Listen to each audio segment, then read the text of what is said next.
Okay. The photo albums. The Holy Grail. The Holy Grail. Oh, that's interesting. Is that the Colonel? He bought Torridon. I don't know. I need to find out who these guys are. Here we go. The family history, or what I have left of it.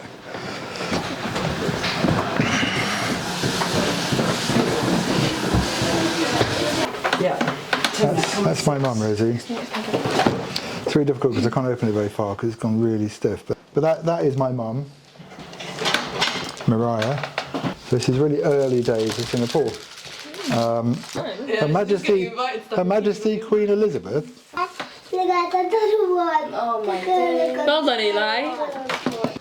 The British Deputy High Commissioner requests the pleasure of the company of Miss M.A.C. McBarnett at cocktails.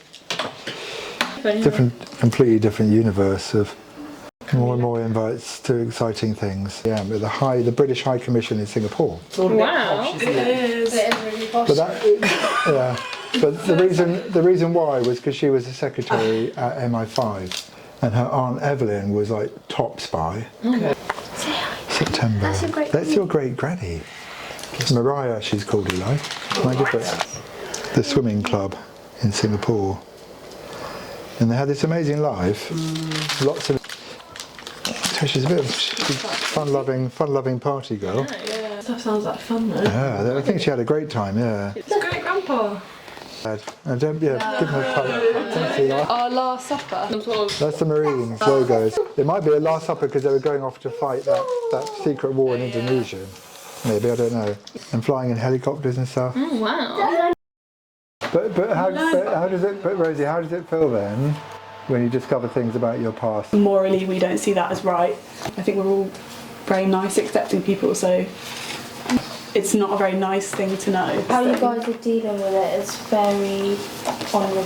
It is the question of what do we do with that, and how do we view that, and how do we learn from it. I think it's really important what you're doing, and it's good to hear it from people of your colour as well, to stand up against it and say, actually, like, this is what my family have done. I don't agree with what they did, but I think moving forward, this is how we should deal with it. It's really brave. We had Eli. It was a shock for everyone. Yeah, exactly. Yeah, we needed that time to kind of process it all. I do think the kind of older members in my family might have been maybe surprised or shocked, which is a bad thing to say, and I really, I wish I wouldn't have been that way. And maybe that was a big surprise, especially having the child together. Not necessarily, because of course Eli is Mbe Miller rather than Christy Miller. Maybe that's affected some people that we haven't carried on the kind of the pure Christy Miller name. Sorry. No. We were very lucky to have Exactly, yes. our parents there. They were very supportive, I would say. Yeah, of course, yeah. And I've had nothing but love and support from your family also. Yeah, so your parents are quite liberal as well, so it's just exactly, the first thing they said was, that all support is going to be okay. Yeah. And when Eli was born as well, they all just came together. Yeah, exactly. It was really sweet. I still have photos. It felt like Romeo and Juliet. The two families coming together. Yeah.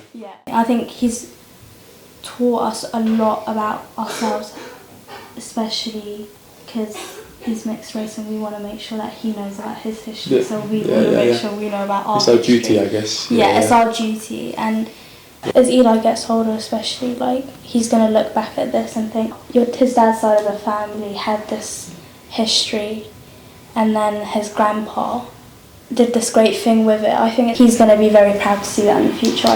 If everyone's just like keeping to themselves and like keeping it quiet, hush hush, and like they don't, for example, James has gone dived into his past and finding out all these things, and he didn't keep it a secret. He could have kept it a secret, and I wouldn't have known, you wouldn't have known, no one would have known. Of course, it's not something that we're all necessarily proud of, but it's something that we have to be open about, and we have to be transparent about.